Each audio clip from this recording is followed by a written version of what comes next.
Merci beaucoup Céline, merci à tous d'être connectés. Je vois dans la liste, je reconnais quelques-uns, ça fait plaisir. Merci à tous d'être connectés pour, ce sujet, ô combien important de l'accessibilité. Donc je vais prendre la parole pendant une petite demi-heure. Alors on va vraiment faire un focus aujourd'hui sur, la partie plutôt design accessible, en essayant de lister un top 5 des bonnes pratiques. Bien sûr, il y a d'autres bonnes pratiques qui vont au-delà de seulement ce top 5.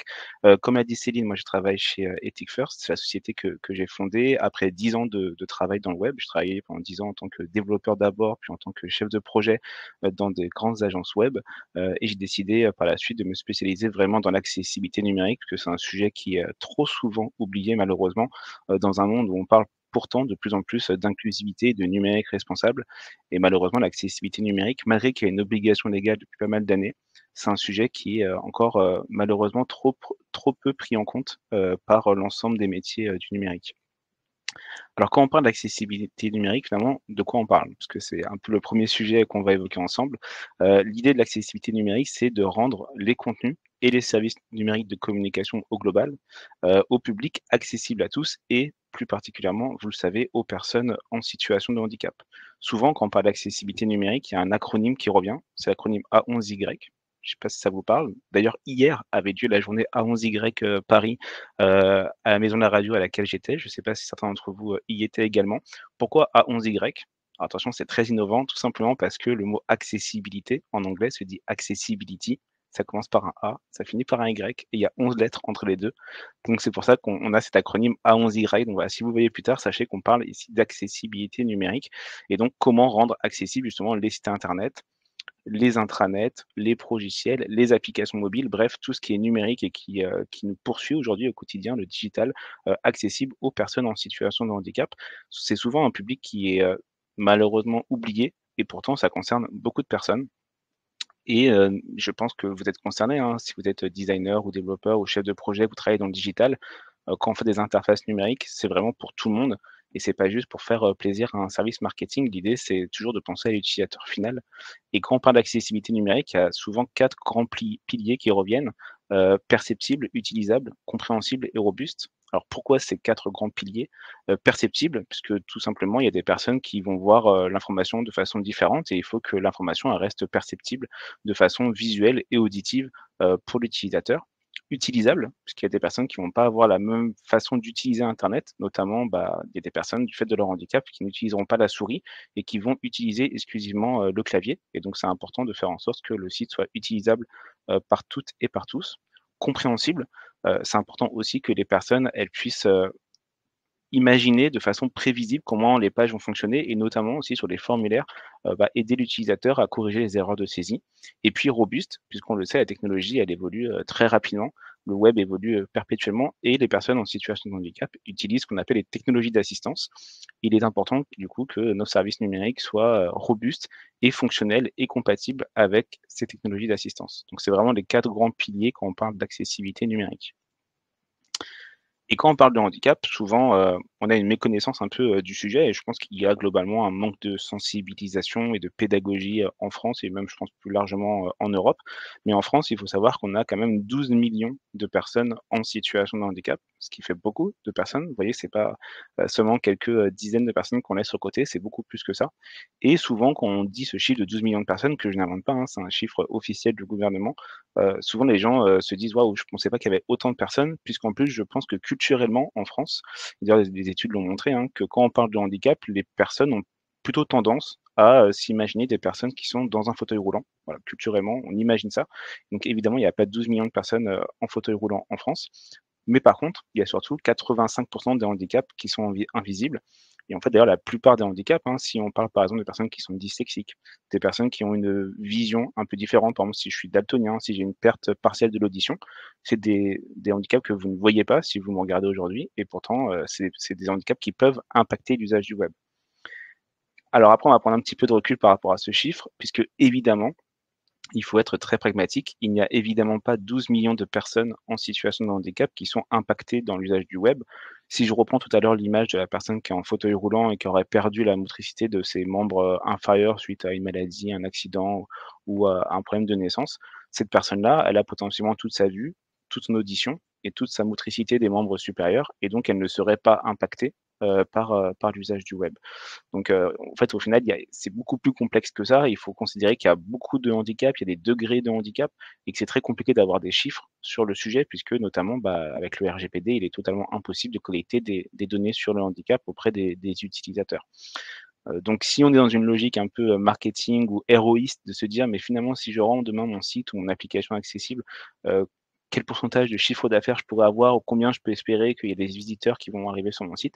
Cette question, on peut évidemment pas y répondre. C'est pas le bon angle, selon moi, pour, voir, l'accessibilité numérique. Il faut plutôt le voir sur le côté utilisateur et le fait de rendre accessible tout ça à tout le monde. Mais on sait qu'il y a des handicaps qui vont être particulièrement impactants, notamment liés à la vue, puisque finalement quand on est devant un écran, c'est surtout la vue qu'on utilise et ça, on le sait, il y a 200 000 personnes aveugles en France, et qui du coup sont principalement impactées, voire totalement bloquées dans l'usage du numérique aujourd'hui et on a 1,5 million de personnes qui sont malvoyantes. Ça, c'est des chiffres qui viennent de la Fédération, des aveugles de France. On sait aussi que chez les seniors, c'est quelque chose qui va, s'accroître encore plus. On estime qu'il y a 1 personne sur 4 chez les seniors, qui va avoir une limitation fonctionnelle et vous le savez, chez les seniors, on a souvent, bah, la vue qui va baisser, une perte de l'audition, une perte de la motricité, qui vient en plus s'accumuler avec, des problèmes, on va dire, d'électronisme, puisqu'on a encore aujourd'hui dans les générations des seniors, des personnes qui sont un peu, coupées d'internet ou pour lesquelles le digital n'est pas quelque chose de forcément très aisé, à utiliser. Donc c'est aussi un enjeu finalement pour ces personnes-là qui sont pas forcément handicapées, mais de d'accès au numérique et de rendre les interfaces plus simples et plus accessibles. Donc finalement, quand on fait de l'accessibilité numérique, quand on fait de l'accessibilité universelle, ça va profiter à absolument tout le monde et pas seulement aux personnes en situation de handicap. Et donc si on fait un focus maintenant sur vraiment les déficiences qui vont impacter spécifiquement l'usage du web, on va avoir les déficiences visuelles et donc là, évidemment les personnes qui sont non-voyantes, mais les personnes qui sont aussi malvoyantes et donc là, ça regroupe un spectre de handicap qui est extrêmement différent. Alors on verra après avec des petites simulations et vous verrez qu'il y a beaucoup de déficiences visuelles, très différentes. Les déficiences auditives, donc c'est notamment les personnes qui sont sourdes ou malentendantes. Ça peut être lié à une maladie, à une infection, ça peut être temporaire, ça peut être aussi définitif. C'est important de bien comprendre ça aussi quand on parle de handicap. Il y a des handicaps qui sont temporaires, qui peuvent être liés par exemple à un accident. Demain, bah, je vais au ski, je me casse le bras droit, j'ai une perte de la motricité sur le bras droit, ça va être très compliqué, d'utiliser ma souris si je suis droitier.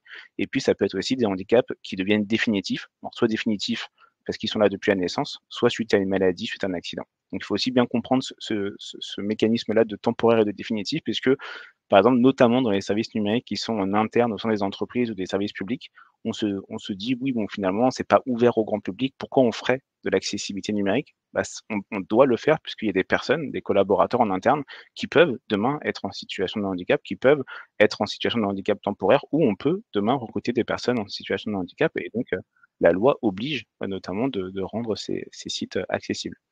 Les déficiences motrices, alors là, évidemment, ça concerne un spectre, extrêmement large, puisque ça peut être des pertes de motricité, ça peut être des amputations, ça peut être aussi, par exemple, des forts tremblements liés à une maladie de Parkinson qui pourrait rendre l'usage de la souris, très différent. Donc la déficience motrice, c'est très, très large et la déficience cognitive. Alors souvent, le terme handicap cognitif, il parle pas forcément à beaucoup de monde et il y a aussi, malheureusement, une confusion qui est faite entre le handicap cognitif et le handicap mental. Donc je vais faire un rapide, une rapide explication sur la différence entre les 2. Le handicap mental qui n'est du coup pas listé ici, c'est vraiment une perte ou une absence de capacité intellectuelle. Alors que la déficience cognitive, c'est plutôt une difficulté à mobiliser ses capacités intellectuelles. Je vais prendre un exemple, un peu cru, c'est fait exprès, mais c'est pour vraiment distinguer les 2. Par exemple, le handicap mental, on a des personnes qui sont atteintes d'une forte trisomie ou d'un autisme, avec un degré très, très élevé, qui font que malgré qu'ils auront potentiellement 30 ans, ils n'arriveront jamais à lire, ni à écrire, ni à parler. Et donc ces personnes-là, si vous les mettez demain face, à un site internet et par exemple devant une déclaration d'impôt, la personne sera dans tous les cas dans l'impossibilité totale de remplir cette déclaration d'impôt, même si vous rendez le site, totalement accessible et pour ces personnes-là, bah, elles se font systématiquement aider d'un tiers et donc pour le coup, on ne le rentre pas dans le cadre de ce que nous, on peut faire à notre niveau pour rendre le internet plus accessible. Par contre, le handicap cognitif, c'est des personnes qui vont par exemple avoir des troubles de la concentration, des troubles de l'attention, de la dyslexie, notamment tout ce qu'on regroupe dans le terme TDAH et donc là, pour le coup, on a des choses qu'on peut faire pour améliorer l'expérience utilisateur au quotidien. Bref, vous l'avez vu, quand on parle d'accessibilité numérique, c'est des profils, c'est des situations qui sont extrêmement variés.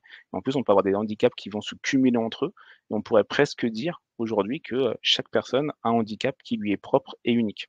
Et donc c'est aussi là tout le défi qu'on va avoir et moi je vais être aussi très clair par rapport à l'accessibilité. Quand on fait de l'accessibilité, à notre niveau, en tout cas ce que je présente aujourd'hui, c'est vraiment de l'accessibilité technique. C'est-à-dire que l'accessibilité technique, l'idée c'est de pouvoir rendre accessibles toutes les interfaces. Est-ce que pour autant ça va être optimal? La réponse, elle est souvent non, puisqu'à ça, on va souvent, ajouter de l'accessibilité ergonomique, si on peut l'appeler comme ça. Et là, ça vient plutôt passer par des tests utilisateurs. Et il faut toujours se dire que même si nous, à notre niveau, on peut faire des choses, le feedback des utilisateurs, il est extrêmement précieux et c'est eux qui pourront vous dire: «OK, c'est certainement accessible d'un point de vue technique par rapport au référentiel d'accessibilité. Il faut peut-être aller plus loin, il faut peut-être revoir un peu l'interface et la réarranger différemment» et ça, c'est tout l'aspect vraiment ergonomique que nous, on va pas juger, et nous, on va vraiment se concentrer purement sur la technique. Donc là, des petites simulations. Alors encore une fois, chaque profil de personne peut avoir des rendus qui sont différents, notamment par rapport, à des maladies qui peuvent être dégénératives et donc c'est pas forcément le même stade pour tout le monde. Mais par exemple, la DMLA, la dégénérescence maculaire liée à l'âge, vous voyez en fait ce que ça provoque, c'est, une espèce de grosse tache centrale au niveau de la vue qui vient impacter, énormément, heu, la vision de l'utilisateur devant un écran. Le glaucome, qui là, il vient notamment, en raison d'une pression artérielle qui est forte sur le nerf optique et là qui va entraîner aussi vous voyez une sorte de flou et de taches un peu périphériques au niveau de la vision. Vous allez aussi avoir la cataracte, là qui pour le coup qui est assez connue et qui intervient, très souvent pour les personnes âgées, mais pas que, ça peut aussi arriver après un traumatisme ou après un accident et là qui va entraîner, une vision, très floue. Alors maintenant ça s'opère quand même très bien en France, hein, il y a des opérations en ambulatoire pour, corriger la cataracte, mais vous voyez ça peut très fortement impacter, la vision de l'utilisateur. Et on a aussi, par exemple, d'autres déficiences visuelles qui vont venir plutôt impacter la vision des couleurs, notamment l'achromatopsie, qui est pas forcément très connue, mais l'achromatopsie, c'est le fait de ne distinguer absolument aucune couleur et donc on voit tout en noir et blanc. Alors d'ailleurs, comment je fais cette simulation? Sur Firefox, pour ceux qui utilisent Firefox, quand vous ouvrez la fenêtre avec F12, vous avez maintenant un onglet accessibilité qui vous permet de simuler justement des déficiences visuelles, dont l'achromatopsie et puis après, vous avez d'autres déficiences de personnes qui vont pas avoir de bleu ou peu de bleu, pas de rouge ou peu de rouge, pas de vert ou peu de vert, ou les daltoniens qui vont voir des couleurs de façon différente. Donc c'est très important de penser à ces publics-là aussi, puisque souvent on fait véhiculer, l'information par la couleur, ce qui est pas forcément une bonne chose, on y reviendra juste après. Et puis, il y a encore beaucoup, beaucoup d'autres, on ne peut pas tous les lister aujourd'hui, mais encore une fois, c'est pour vous rendre compte de la variété de profils qu'il va y avoir. La photophobie, l'hémianopsie, donc là, ça va être notamment sur la partie gauche ou la partie droite, on va avoir une perte totale de la vision et la rétinopathie diabétique. Ça, c'est notamment pour des personnes qui sont diabétiques et un diabète qui est, par exemple, mal traité, ou pas traité, et qui pourrait entraîner ce type de complications et donc ça va, en fait, entraîner des tâches au niveau du champ visuel ou des des petits points lumineux et qui va venir, fortement impacter, la vision de la personne. Donc là, vous voyez, je vous ai pris l'exemple et encore une fois, je me suis focus que sur les déficiences visuelles. Évidemment, les personnes qui sont non-voyantes, elles ne voient pas du tout l'écran et elles vont utiliser des technologies d'assistance qu'on appelle des lecteurs d'écran, qui sont d'ailleurs intégrés dans vos smartphones, hein. Vous avez VoiceOver, sur, tout ce qui est Mac, vous avez TalkBack, sur Android et de plus en plus sur les PC, on a des lecteurs d'écran comme NVDA ou comme JAWS et donc là, c'est le seul moyen d'utilisation d'internet. Des personnes qui ont des déficiences visuelles peuvent aussi utiliser des lecteurs d'écran, les fameuses technologies d'assistance. Donc là, vous voyez qu'il y a un vrai enjeu éthique, notamment quand on parle de numérique responsable et d'inclusivité, mais il y a aussi et surtout une obligation légale en fait en France et même au-delà de la France, au niveau de l'Europe. Depuis 2005, il faut savoir qu'il y a une loi qui existe en France, qui, indique que l'ensemble du secteur public, donc ça veut dire, le gouvernement, les ministères, les régions, les départements, les collectivités, les agglomérations, mais aussi tous les organismes privés délégataires d'une mission de service public et donc ça veut dire aussi tous les organismes, autour publics, ça veut dire, France Travail, la CAF et cetera. Tous ces, organismes-là sont soumis à l'obligation d'accessibilité et donc devraient fournir depuis 2005 des services numériques accessibles à tous les usagers. Alors évidemment, malheureusement, on en est encore très loin. À titre d'exemple et vous pourrez aller voir sur internet, il y a la Fédération des aveugles de France, qui ont publié justement un observatoire du respect des obligations, d'affichage de l'accessibilité numérique. Ils ont pris à peu près 3000 sites, concernés par l'obligation aujourd'hui et il y a à peu près que 3 des sites qui respectent leurs obligations d'affichage et il y a moins de 1 des sites actuellement, qui sont totalement accessibles aux usagers. Ça fait un peu peur quand on voit ce constat-là, mais heureusement, les choses, elles ont tendance un petit peu à bouger. Vous avez aussi la direction interministérielle du numérique qu'on appelle la DINUM, qui est un peu voilà, un organe de l'État qui s'occupe maintenant de l'accessibilité et qui a publié aussi son propre observatoire. Ils ont pris les 248 démarches dématérialisées les plus utilisées par les Français, comme la recherche d'emploi, le paiement des amendes, la déclaration d'impôts, etc., etc. Et ils publient tous les trimestres un avancement finalement de, leur niveau d'accessibilité et à date, je crois que le dernier relevé indique qu'il y en a seulement 7 sur 248 qui sont totalement accessibles aux personnes en situation de handicap. Vous voyez, le chantier, il est considérable et c'est un enjeu majeur, mais c'est justement ça qui est aussi motivant, c'est d'entraîner tout le monde dans cette énergie de l'accessibilité. Vous avez après des directives européennes, notamment une en 2016 qui après été retranscrite dans la loi française qui a été effective depuis 2019, qui indique maintenant aussi que les applications mobiles sont concernées par l'accessibilité numérique et surtout, en France, que les entreprises privées qui ont un chiffre d'affaires d'au moins 250 millions d'euros sont aussi concernées par cette obligation de fournir des services numériques accessibles. Et encore une fois, quand je dis des services numériques, le spectre, il est très large. On parle de l'ensemble du patrimoine numérique des organismes publics et privés, c'est-à-dire aussi bien les sites web à l'externe que les sites à l'interne, donc les intranets, les applications métiers en interne auprès des collaborateurs, les progiciels, les applications mobiles, même le mobilier urbain est concerné par cette obligation d'accessibilité. Et là, ces derniers mois, les choses s'accélèrent un petit peu puisque le gouvernement a sorti une ordonnance fin 2023 et maintenant c'est l'Arcom, donc vous savez, c'est cet organe public qui régule déjà tout ce qui est audiovisuel et la radio, qui maintenant est en charge de contrôler et de sanctionner pour des défauts d'affichage et des défauts d'accessibilité sur le secteur public et aussi sur les défauts d'affichage sur le secteur privé. Donc voilà, ça c'était un peu le manque finalement depuis 2005, il y avait une loi qui était là en théorie, il n'y a personne pour contrôler. Maintenant, c'est chose faite. D'ailleurs, l'Arcom est venu hier à 11Y Paris pour présenter leur plan d'action. Ils ont indiqué qu'ils ont déjà envoyé plus d'une centaine de courriers auprès d'administrations publiques qui ne respectaient pas cette obligation d'accessibilité. Et surtout, maintenant, cet organisme, il est en capacité d'émettre des amendes jusqu'à 50 000 euros pour défaut d'accessibilité par an et par site pour les administrations qui ne respecteraient pas cette obligation. Donc, on voit que les choses s'accélèrent. Et elle s'accélère encore plus puisqu'il y a une directive européenne qui va rentrer en vigueur à partir du 28 juin 2025. Et donc là, ça va concerner la France, mais aussi tous les États membres de l'Union européenne, et qui indique que toutes les entreprises privées d'au moins 10 collaborateurs avec un chiffre d'affaires d'au moins 2 millions d'euros devront fournir demain des services numériques accessibles. Donc là, vous voyez que le seuil, il s'abaisse d'un coup 250 à 2 millions d'euros. Et donc là, le spectre, il va être énorme parce que ça va concerner notamment les livres électroniques, le commerce électronique, tout ce qui est transport, etc., etc. Et donc là, vous voyez, quand on parle de site e-commerce, on parle de plusieurs centaines de milliers de sites e-commerce qui demain devront être accessibles. Alors évidemment, encore une fois, il faut être pragmatique. Là, on est le 26 juin, donc on est quasiment à un an jour pour jour de cette obligation légale. Concrètement, je crois que j'ai jamais vu de site e-commerce en France qui était totalement accessible.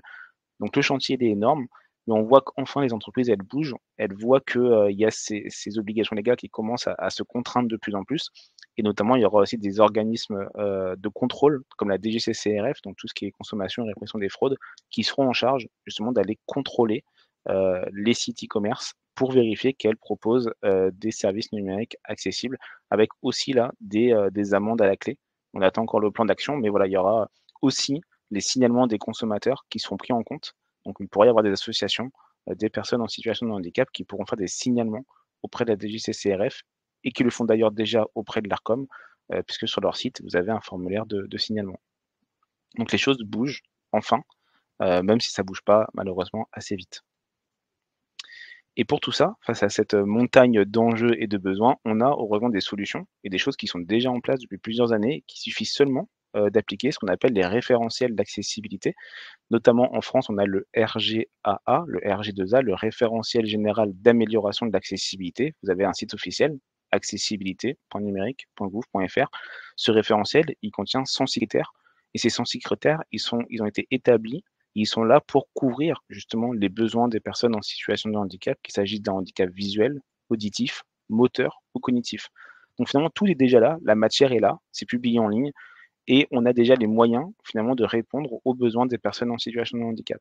Vous avez le pendant international du RGAA qui s'appelle le WCAG, les Web Content Accessibility Guidelines, en fait desquels découle pardon le RG2A.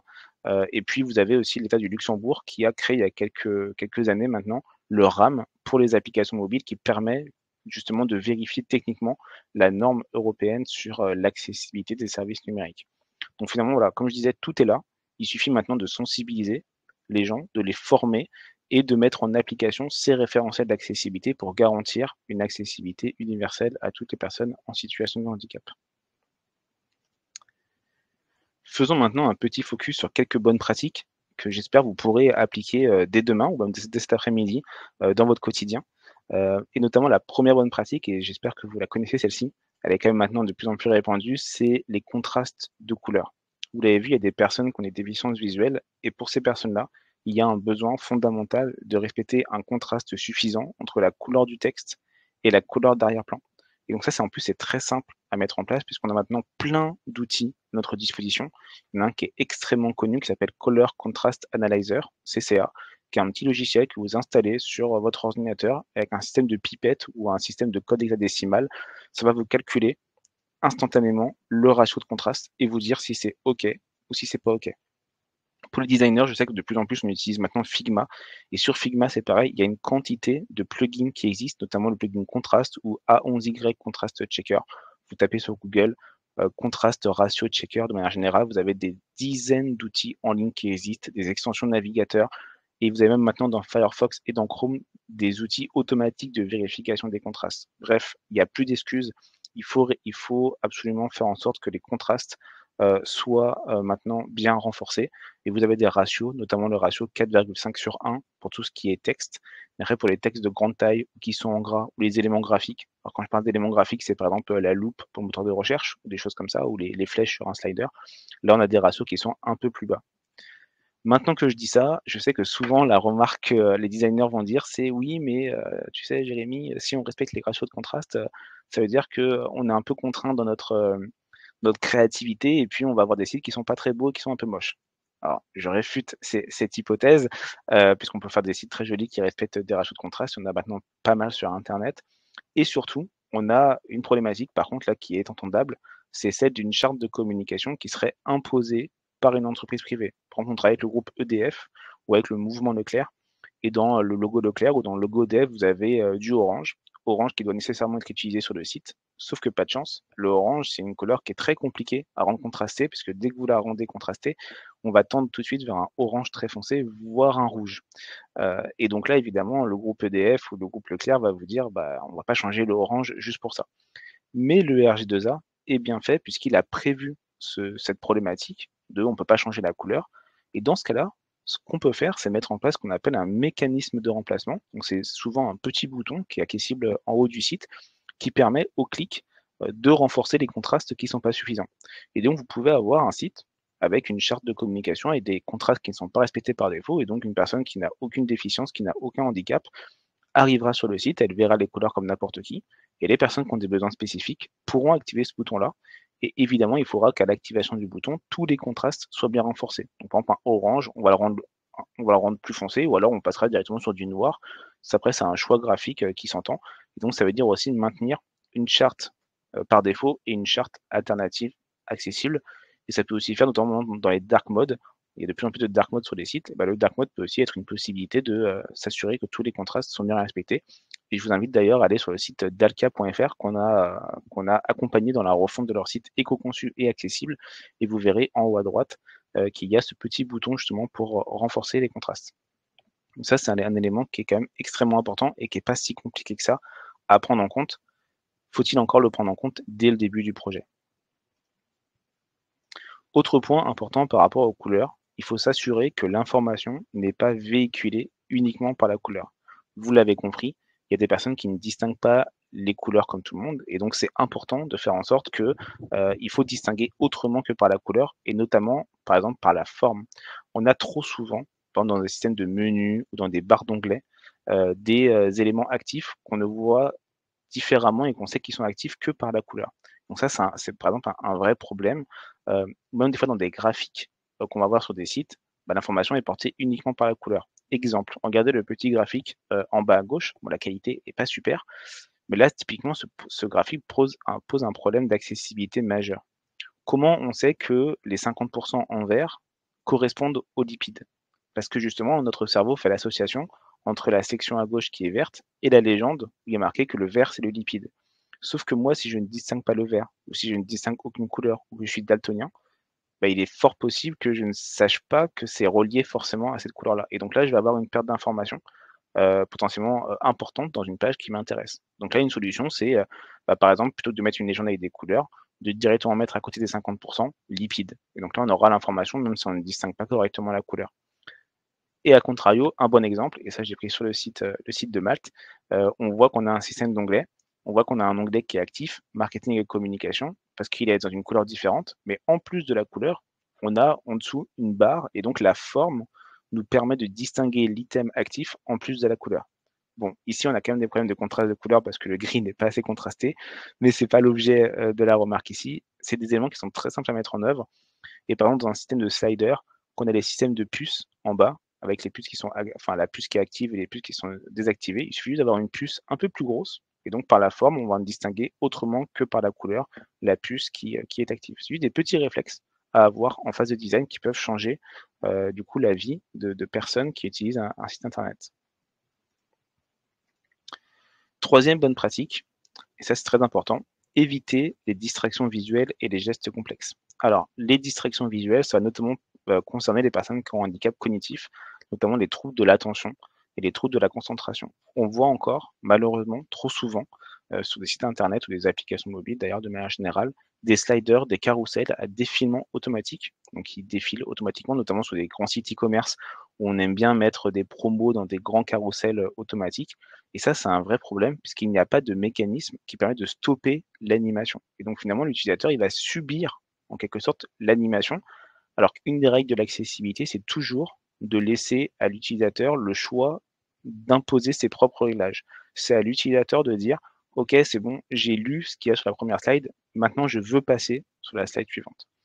Donc pour ça, finalement, il y a 2 solutions qui sont très simples. Soit on ne fait pas de défilement automatique et donc l'utilisateur va aller sur la gauche, sur la droite, très simplement. Deuxième possibilité, le défilement automatique, c'est nécessaire parce que le service marketing vous impose le défilement automatique. Pas de souci. Dans ce cas-là, mettez en place un petit bouton au niveau du slider qui permet de mettre en pause et de remettre en lecture pour des personnes qui ont tout simplement besoin de plus de temps pour pouvoir lire l'information ou des personnes, ça pourrait perturber la navigation d'avoir des choses qui défilent et ça viendrait perturber leur concentration. Donc ça, c'est un élément qui est très important. Et autre élément qui est important, c'est les gestes complexes, notamment par exemple tout ce qui est système de swipe, des systèmes de drag and drop qu'on peut voir sur des sites, surtout sur des versions responsives des applications mobiles. Là, c'est très compliqué. Il y a des personnes qui ne peuvent pas utiliser forcément la souris ou des personnes qui ne peuvent pas, à cause d'un handicap moteur, faire des gestes de swipe comme n'importe qui. Donc là, c'est important de prévoir un dispositif, une alternative accessible pour faire la même chose. Donc là, vous voyez, par exemple, sur l'exemple de Zalando, à droite dans la capture d'écran, en mode responsive, on passe sur un système de slider. Bah, tout simplement, qu'est-ce qu'ils ont fait? Ils ont rajouté des flèches à gauche et à droite, et donc des personnes, sans avoir à faire un geste complexe avec un swipe, parce elles manqueraient de motricité, elles peuvent quand même aller à la slide suivante et à la slide précédente. Et encore mieux sur Zalando, vous avez vu en bas à droite, ils ont mis le petit bouton lecture. Donc si je veux faire un défilement automatique, je peux. Si je préfère un défilement manuel, je peux aussi. Donc là, c'est un peu l'exemple parfait pour tout ce qui est gestes complexes et distraction visuelle. Heureusement, il y avait une période où on activait automatiquement la lecture des vidéos YouTube. Heureusement, c'est fini.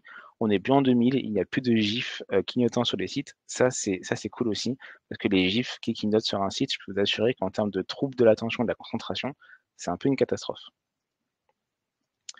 Bonne pratique numéro 4, celle de la gestion des formulaires. On a sur tous les sites des formulaires, à minima un formulaire de contact, des formulaires d'inscription à un événement, etc., etc. Et donc là, il y a plein de choses auxquelles il faut penser, comme le fait de systématiquement prévoir de nommer chaque champ de formulaire avec une étiquette. Et attention, le placeholder, donc souvent le placeholder, c'est l'information qui est un peu grisée, qui est dans le champ, ne suffit pas, puisque en fait, le problème qu'on peut avoir avec le placeholder, c'est que quand on a rempli le champ, le placeholder disparaît, Et donc on n'a plus forcément l'intitulé du champ en question. Et des personnes qui ont des déficiences cognitives, elles peuvent se retrouver très vite perdues, dans, l'utilisation, du formulaire et il faut aussi les nommer de façon pertinente, qu'on sache exactement la fonction attendue, du champ. Bien accoler les étiquettes avec leur champ, éviter d'avoir, des par exemple, sur un champ input, texte, éviter d'avoir des étiquettes qui se retrouvent à droite et cetera. Généralement, les bonnes pratiques font que, quand on a un champ nom et ben, l'étiquette elle est en haut à gauche et ça indique que c'est le nom. C'est des choses qui paraissent un peu simples, mais je peux vous assurer qu'on voit encore beaucoup de problèmes comme ça. Aider à la saisie, à la correction des erreurs, notamment sur des champs où on attend un format bien spécifique.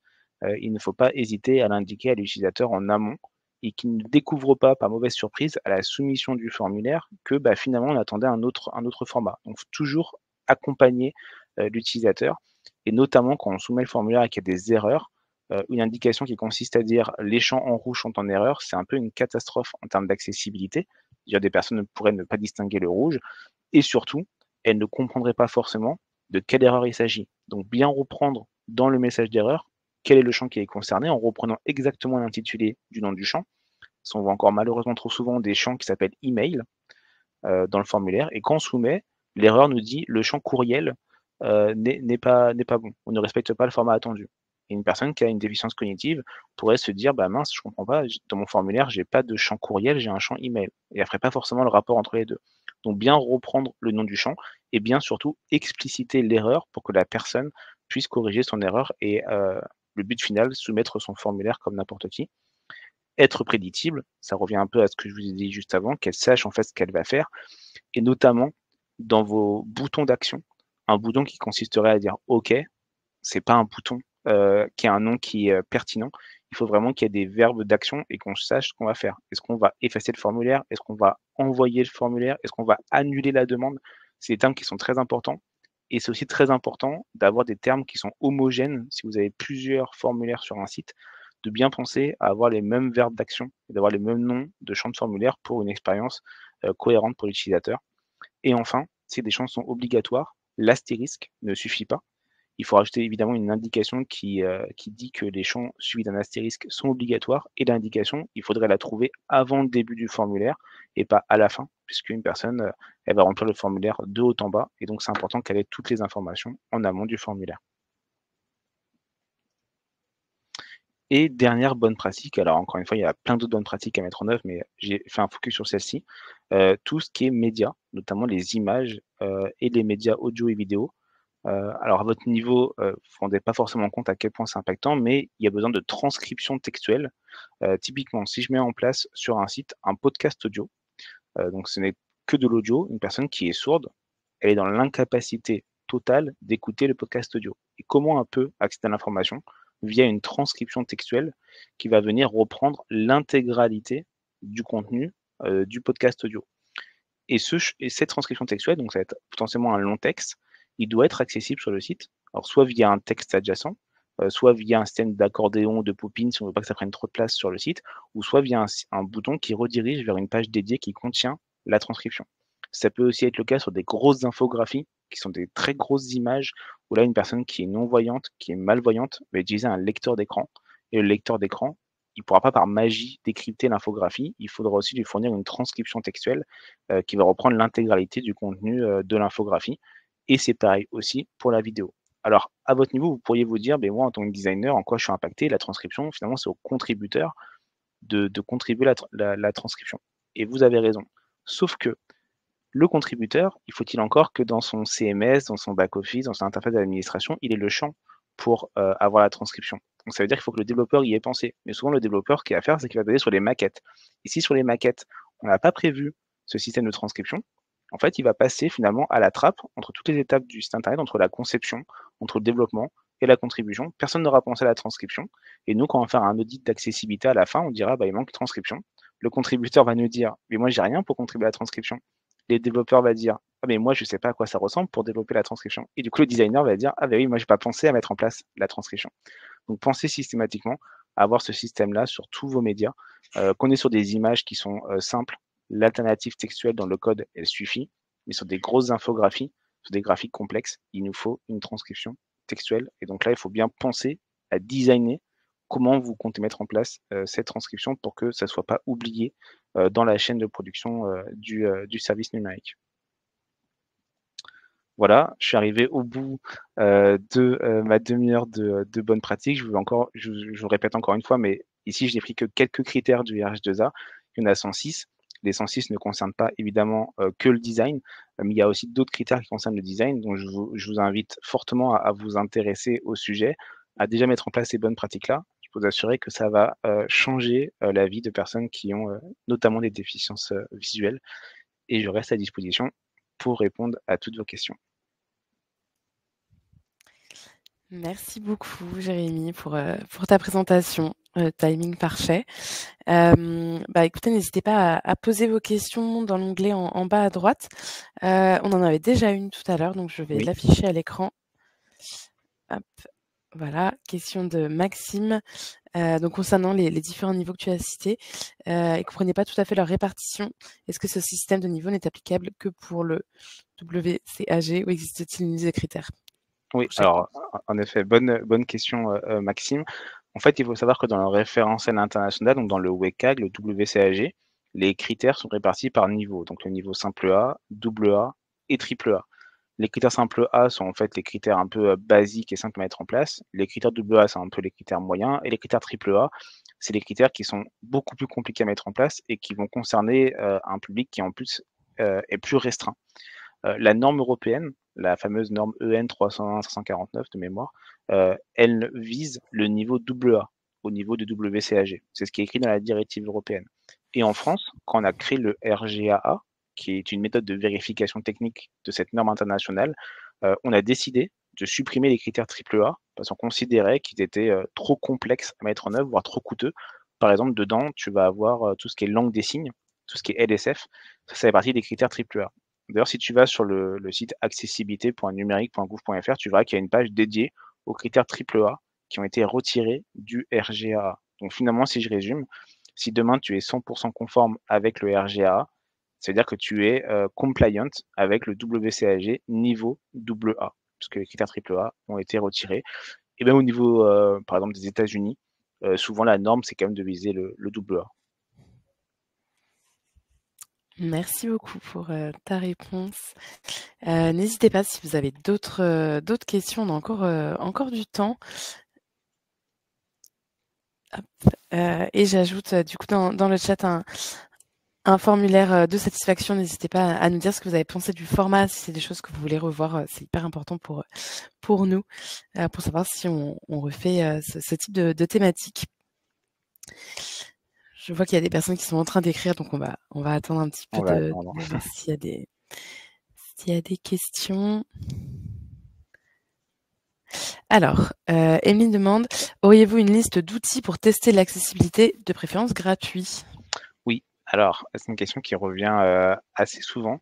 Alors malheureusement, il n'y a pas d'outil, magique, il n'y a pas d'outil automatique qui permet de tester, l'accessibilité, ça n'existe pas. Il y a 106 critères comme je le disais, et nous quand on fait des audits, par exemple d'accessibilité, ça passe souvent par des audits qui sont manuels. On va avoir des fois des outils qui sont souvent des extensions de navigateur, qu'il faut savoir maîtriser un petit peu, qui vont permettre de nous faciliter un peu la vie. Il y a souvent la question des tests automatisés qui va revenir. Les tests automatisés vont couvrir environ que 20 des critères du RGA, et donc ça doit toujours passer par des tests manuels, par un auditeur qui doit être, formé, expert au sujet, parce que c'est un sujet qui est, vous l'avez vu, très spécifique quand même. Vous pouvez, aller consulter le RGA en ligne, sur accessibilité.numérique.gouv.fr. Vous verrez qu'il y a des thématiques, des critères, des tests et des méthodologies pour chacun. Donc c'est un sujet qui est pas forcément très simple. Vous avez quand même des outils, voilà, en ligne. Sur le site d'ailleurs du RGA, le gouvernement recommande quelques outils que vous pouvez utiliser, des petites extensions de navigateur qui peuvent vous aider à tester un petit peu l'accessibilité et qui sont maintenant de plus en plus aussi intégrés dans les navigateurs. Merci pour ta réponse. Alors attends, je vois qu'on a une nouvelle question. Les différents critères sont-ils mis à jour en parallèle des avancées scientifiques sur les handicaps, notamment cognitifs? Ouais, en effet, c'est une question aussi qui revient, régulièrement. Alors sur le WCAG, évidemment les choses elles évoluent. Il faut savoir que la première version de WCAG, elle date de 1998. Donc là, je vous ai présenté la version 2.1. La version 2.2, elle est sortie en octobre. Donc ça évolue sur 2 niveaux. En effet, sur les avancées scientifiques, on comprend mieux aussi les besoins des personnes, mais aussi par rapport aux technologies, parce que les choses, elles évoluent. Par exemple, les applications mobiles, il y a 20 ans, il n'y avait pas d'applications mobiles, et puis tous les systèmes de swipe et cetera, ça n'existait pas. Donc les référentiels, ils évoluent aussi par rapport à ça. Malheureusement, je trouve que ça prend, quand même encore aujourd'hui beaucoup de temps. Le WCAG, là, il a évolué, mais ça fait quand même plusieurs années qu'il n'avait pas évolué et en France, le RGAA dans sa version 4, il est là depuis 2019. Alors, il est dans sa version 4.1.2, donc il évolue un petit peu à la marge, mais c'est un sujet qui est fondamental, mais ça nécessite, souvent beaucoup d'études. Il y a des consortiums, des groupes de travail qui travaillent dessus. Quand le WCAG, il évolue, le RGAA est censé évoluer en parallèle, mais le temps de traduire les choses, de les mettre dans la loi et cetera, c'est des choses qui prennent encore beaucoup de temps. Par exemple, dans la directive européenne, on est sur le niveau 2.1, alors que le niveau 2.2 est sorti depuis octobre dernier. Donc on ne sait pas quand est-ce que ça va évoluer, mais oui, les critères sont mis à jour. D'ailleurs, là, en octobre, pour la première fois depuis plus de 20 ans, il y a un critère d'accessibilité qui a été retiré, notamment parce que les technologies maintenant, aujourd'hui, font que le critère en question, il devenait un peu caduc. Mais ça évolue en effet sur les 2 niveaux. Très clair, merci beaucoup Jérémy pour, ta réponse. J'attends de voir si, OK, on a une question de Maxime. Donc je peux pas l'afficher à l'écran, je pense que c'est parce qu'elle était, trop longue. Donc je vais la lire. Sur la page environnement de test, d'accessibilité de numérique.gouv, plusieurs combinaisons d'environnements sont proposées. Est-ce qu'il s'agit d'exemples ou bien est-ce qu'il est nécessaire d'utiliser certains outils spécifiques ensemble pour les tests? Par exemple, VoiceOver, doit-il obligatoirement être, utilisé avec, Safari ou est-ce que ça peut aussi être avec Chrome? Ouais, alors et là, j'en reviens, ça fait le lien exactement à ce que je disais quand je disais que la loi, elle évolue très lentement. Tu as raison, la page environnement de test sur le site, du RGEA, elle est extrêmement importante et elle n'est pas à titre d'exemple, elle a une valeur légale. Ça veut dire que les combinaisons de tests qui sont indiquées sur la page, donc le navigateur avec le lecteur d'écran, c'est des combinaisons de tests qu'on doit nécessairement utiliser et là, tu pourrais te dire: «Mais c'est totalement, loufoque» puisque notamment dedans, il y a pas Chrome et il y a encore IE qui est listé alors que IE est lui-même déprécié par Microsoft. On est d'accord. Ce qui veut dire qu'aujourd'hui, à date, qu'en fin de vie d'accessibilité, on est quasiment obligé d'utiliser sur desktop uniquement Firefox. On n'a pas le droit légalement d'utiliser Chrome. Ça paraît totalement ubuesque comme situation quand on voit maintenant les parts de marché de Chrome.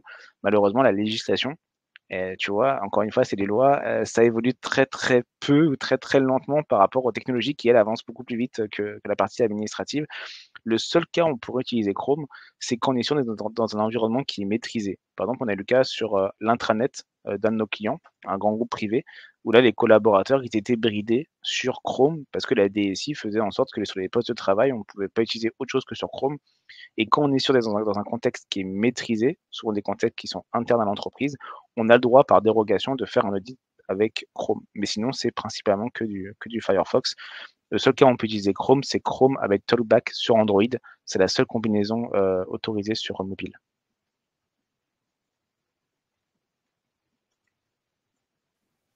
Merci. Je vois que Maxime est en train de rédiger. Il y a peut-être une suite? Non, Mais mais sinon voilà, mais très sinon bien, merci. Maxime, je t'invite à aller, harceler la direction interministérielle du numérique pour faire en sorte de bouger les choses. Même si à notre niveau, on leur remonte qu'en effet tout ça, semble un peu, déconnecté de la réalité. On est en 2024 et la loi n'a pas bougé sur cette partie-là. Merci. Je crois qu'il n'y a il y va, Let's parfait. go, let's go. Il y a pas d'autres questions? Je sais pas si Jérémy, tu avais un petit mot de la fin, un conseil à partager aux personnes qui sont connectées?